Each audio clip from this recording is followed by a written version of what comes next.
from my perspective, I think we were diving into this idea that if there's a number one problem you and I both see, it's that games and game teams struggle with game vision, with creating an aligned picture of where they're trying to go. You've been working with a lot of studios. I've been working with a lot of studios. It is one of the most consistent things. One of the biggest things when I go into a company, it's one of the first things I'm looking for, honestly, is like, do you know what your game is together collectively? Because if one person thinks this thing or one person thinks that thing or nobody knows what it is or everybody's just focusing on stuff, that's going to inhibit any chance of success way more than people realize. Yeah. So let's start there. So I mentioned when we last talked, June last year, so people can find that podcast. I think it went online in July. So if you look for July 25, 24, you'll find that. Why did I go back to the London School of Economics to study organizational psychology? So I mentioned there's two tools or exercises I created for game vision. The game vision alignment check started in 2019, and it addresses the problem you just mentioned. You go into a studio, you ask them, are they aligned? Broadly, you get two different answers. Some people say, yes, we're very good at game vision, we're definitely aligned. And I got frustrated by that because I knew that's probably not true. And you know it's not true because if I was allowed to walk around the studio, I would ask people, like, do you have a clear set understanding of the game's vision? And usually the answer was no. So the higher ups think yes, the followers usually think no. But I wanted to prove that to everybody. So I did that 80 times around the world with game studios, nearly 80 times now. And I think I said in the last podcast, no team has been aligned. It has never happened.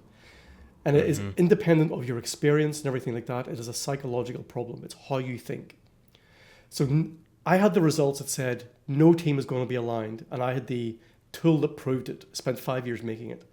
It's called a mental model deconstructor. It takes what's inside your head and your colleague's head and your colleague's head, and it surfaces up what you're thinking, what's not being said, brings it to the surface, and visualizes it, and we compare it. And it's like, oh, we're thinking of different things. Who knew? Now we can fix it. What led me back to LSE, London School of Economics, was why does that happen? Now that we know it happens, what's going on in our heads? So it's called your mental model. When you think of your game, that's called your mental model. I'm going to introduce quite a lot of terms tonight, I think. I say tonight, I'm in the UK, so today. So I'm going to introduce some terminology, not to bore people with academic nonsense, but just in case they want to look up in more detail what we're talking about, or this is the word you would look up to understand these problems better. So the problem I went back to LSE was, what is stopping people, games teams, aligning on their vision? I knew it was happening. So the 5 years before that proved that out. But nobody knew. There was no previous research that I could just look up and go, how do game creators think? So for all of 2024, my master's dissertation was on game vision. It's called something like the sense-making processes and mental models of game creators. So that's the official title. And I'm going to describe all that means. Hey, what's sense-making? What's mental models or shared mental models? By the end of this podcast, you'll know what all that means. And you'll also understand why it's important, right? So that's the sort of stuff we're going to get into. But that was the question. I needed to understand what's going on.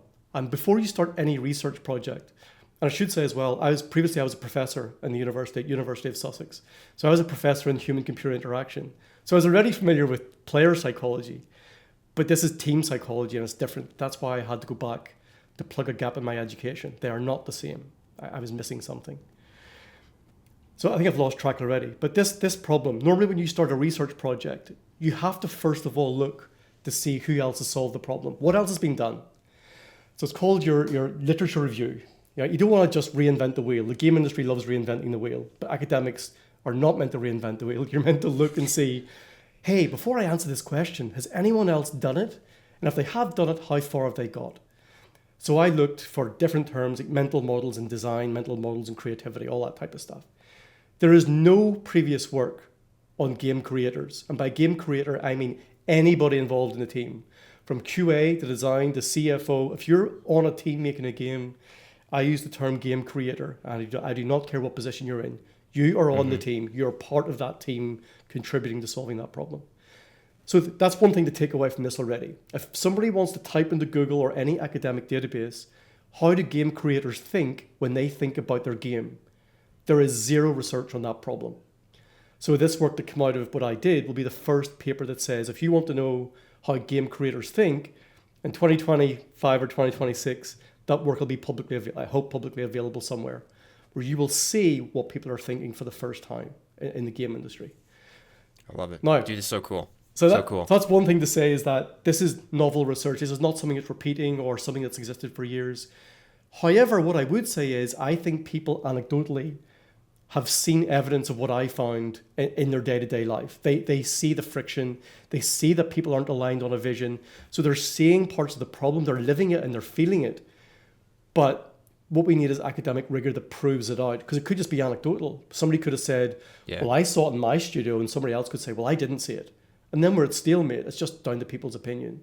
So that's why you do academic research. It tries to remove the bias of one person saying, well, I think we're fine, and somebody else saying, no, it's a problem. We're trying to figure out, well, is it true or not? That's the work I was doing.